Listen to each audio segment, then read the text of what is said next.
Hello everyone, welcome back to Amy's Bookshelf.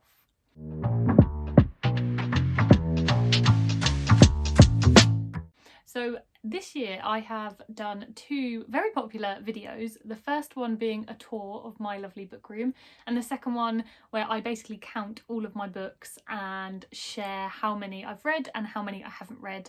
And yeah, they were both really fun to film and you guys really loved them too. I'll put them in the description and up here somewhere so you can find them, but that made me think that maybe I should start a new series where I basically dissect all of my books and give you some like interesting stats and graphs and yeah, just some fun things like that about them. So in that video, the first video where I talked about how many books I have, I think there was something like 650-ish. So obviously that's quite a few books to play with, that's quite a few books to like break down and see different things, and I thought I would start with the geography of my bookshelf. So one thing that's really important to me that I've probably mentioned in other content and videos is that I read firstly a lot of translated fiction, but also just read widely across all countries. I think it's a great way to learn about new countries and cultures, but also just make sure that you're not living in your little echo chamber and only reading from countries that you live in. And for me, especially living in the UK, the publishing industry is absolutely dominated by books that are written and set in the UK and the US. So I think it's even more important for me, being someone who lives in the UK, to make sure that I am reading outside of that. So I would like to think I've got a relatively diverse bookshelf. However, as is no surprise, a lot of popular books just happen to be set in the UK and US, and obviously I'm not going to read something just because it is set there. I'm not going to turn it down just because it's set there. I just want to make sure I'm reading widely. So this was a really interesting experiment for me to prove to myself that my bookshelves are a little bit diverse. But yeah, it will also be a great way for me to see in the future whether I'm improving the diversity of my bookshelves too, and just making sure that they are kind of spread around the globe more evenly. So in order to do this, I have used my spreadsheet. So for my book club, Amy's Book Club, the link is in the description if you want to join. One of the perks of being in my book club is that you have access to a spreadsheet where you can log all of the books you read for a year and see loads of cool like graphs and stats. So for example, how many books you've read in that year, the breakdown of genres, fiction, non-fiction, where you got them from, whether they were yours, whether they were borrowed from a friend, borrowed from a library, breakdown of gender in terms of authors and also their sexuality, where they come from, the language the books are written in, and of course where the books are set. So I have this cool map. I will try and add as much visual aid here as I can. I have this cool map that's part of the spreadsheet, and it's basically, yeah, will show you, colour code the countries that you've read most that year. So I've used that map in order to show you my general bookshelves and yeah, where the location of all of the books are. Now, a couple of caveats. Firstly, I have not used all 600 books that I own for this video. The reason being, I've completely excluded all non-fiction books. And that's just a personal choice, because I think for a lot of non-fiction books, the location isn't always important. And to be honest, for some fiction books, it's not that important. But I think especially in non-fiction, when it's like for example, like a how-to book, or just maybe something that's talking about a specific topic, it's not really going to have a location. So I thought it would just be easier to exclude all non-fiction books generally. So the total number of books that I have included here is 461. So that's the number of books that I have, yeah, across everything. I've not included any duplicates, so that on top of the non-fiction thing is probably why it's quite a lot lower than my complete total number of books. And to be perfectly honest, I probably missed some because filling in this spreadsheet took quite a long time, and I think I just lost the will to live slightly. So yeah, 461 is the number of books that I'll be talking about throughout this video when I talk about like the total number of books. Okay, so without further ado, we can get into it. Okay, so like I said, in total, I have 461 books in this spreadsheet. I also just have my laptop here, so if you see me looking down, that's what I'm looking at, and my notebook. So start off with the first one to get out of the way was fictional locations. So out of all of the books in here, 26 of them are set in fictional places, and that's 5.6% of the books. That number is really low, but it's also not surprising when you know that I don't like fantasy, and I think if you're a big fantasy reader, that number would be a lot higher. So some examples of fictional places would be like Game of Thrones, yeah, which are there, and also some other fantasy books too, but I have included ones that if they are like fantastical but they are very much set in the location. So for example, the His Dark Materials series is set in the United Kingdom and also somewhere in Scandinavia, because those locations are mentioned. So even though it's fantastical, I have included those in the country list. So I've only excluded books that clearly don't have a real life location. So yeah, 5.6% of books, which is very low but not at all surprising.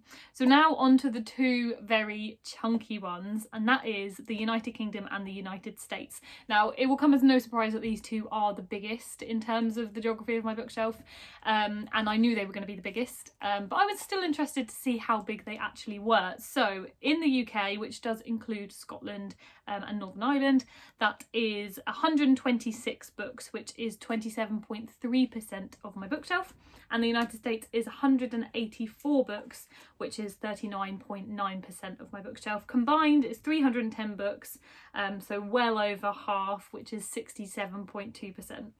Now that number is very high, and I knew it was going to be very high, but I'm still quite proud of the fact that, yeah, over 33% or just under 33% of books are not set in the UK and US, which is a third, and I think that's reasonable. That's good. I'm happy with that. But that is also a great number for me to now use in order to improve. So if I redo this video, and I think this series generally, if I carry on going with it, this could be great to just do like yearly, you know, give you updates on how much my bookshelf has changed, and this will be a great thing like in a year, in 2 years, in 5 years, to see what percentage of books I have outside of the UK and the US. So yeah, 0.2% overall, but I will work on improving that. So now the next breakdown I'm going to do is by continent. So I am very happy with myself because I have read at least one book, or sorry, I at least own one book from every continent, which is really good. So all 7 continents. So North America, I have 195 books set in North America, and that is 42.2% of my books. Obviously that includes the US, which is why it's really high, and that is actually almost half of my bookshelf set in North America, which is crazy, especially considering I don't live there. So now on to South America, and this is surprisingly low. So there's not that many countries in South America, but I just assumed I would have more. So I only own 2 books from South America, which is 0.4%, which is really quite abysmal. And I definitely want to improve that one to get it at least up to 1%. Yeah, because 2 is nothing at all. I'm just having a look now, and it looks like I've got 1 in Brazil and 1 in Colombia. And yeah, that's the only 2 books I own from South America. So yeah, definitely want to improve. So then moving on to Europe, I own 176 books that are set in Europe. Obviously no surprise there because 126 of those are just from the UK. So that's another 50 that are set in and around Europe, which is quite good, quite high. And that is 38.1% of my entire bookshelf, which yeah, is quite good. Again, I'm just having a look at the map, and I can see I've got quite a lot in Sweden, Norway, France, Turkey, couple in Germany, 1 in Poland, a couple in Russia. So yeah, it's a bit of an even spread. Sweden's definitely the biggest. Shout out Fredrik Backman, which isn't surprising at all. I knew that was going to be high. So yeah, but generally speaking, obviously quite condensed in the UK, but a few elsewhere, which is good. Then Africa, I own 10 books, which also is lower than I expected it to be, because yeah, 10 doesn't sound like much at all, which is 2.1% of my entire bookshelf. And again, just having a look, 5 of them are in Nigeria. That is not a surprise. I knew that my biggest African country would definitely have been Nigeria. I've got 1 in South Africa, 1 from the Democratic Republic of Congo, 1 in Egypt, and 1 in Zimbabwe. I think that was all 10. So yeah, it would definitely again be quite good to get some more in Africa, because Africa's got so many countries that I feel like I can definitely find some more books that are set in and around Africa. So yeah, I'll be on the lookout for those. Then Asia, I have 46 books, which is 9.9%, almost 10% of my bookshelf, which is quite good. And this also was no surprise for me because I feel like translated books generally, a lot of translated books that are on the market are from Asia, specifically Japan and South Korea, and they are two of my biggest countries outside of the UK and US. And it wasn't a surprise that they were two of the biggest ones because I know that I have read a few books from both of those countries and I own a fair amount as well. So yeah, I've got a few, like I said, Japan and South Korea. I've got a couple in Singapore, China, India. But yeah, again, one that I feel like I could improve. I feel like I can definitely find some more books that are set in Asia as well. Okay, and the final two, Australia. I do have 4 books that are set in Australia, so that is 0.8% of my bookshelf, which I suppose is quite low. Although, yeah, I don't really know that many books set in Australia, so maybe that again is one for me to be on the lookout for. And the final one is Antarctica, and I do own 1 book set in Antarctica, which is 0.2% of my bookshelf. So I'm quite proud of the fact that I have at least 1 book from every continent. I feel like that's a good achievement.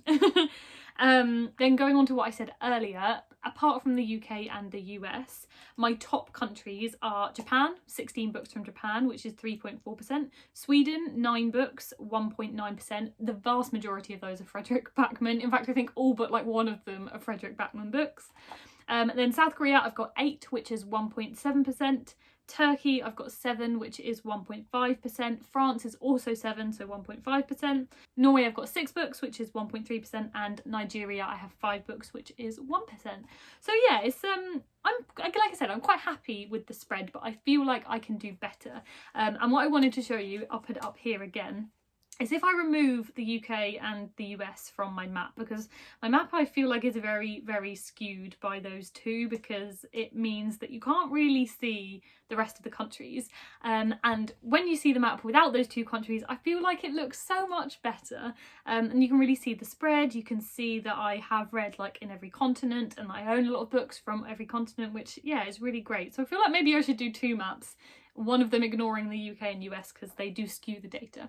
But yeah, I feel like I can do better. We can definitely find some more. And if you have any recommendations, especially if they're translated, then please let me know, because I'm always on the lookout for books that are set in and around the world and also that are translated. So yeah, I hope you've enjoyed these stats. After I've finished filming, I'm going to try and make some lovely graphs to give you visual aid throughout this video. So I hope you've enjoyed those graphs I'm about to make. And if you want any other breakdowns, if you've got a suggestion for a breakdown of my bookshelf, then let me know and I'll see if I can do it. The one I know I want to do next is genre, because I think that will be really interesting just to see, you know, like how many romances I own, how many thrillers I own. And again, I feel like that is going to be skewed by one genre in particular. So stay tuned and I will try and get that video out to you shortly. Yeah, I hope you've enjoyed this and I will see you next time. Bye!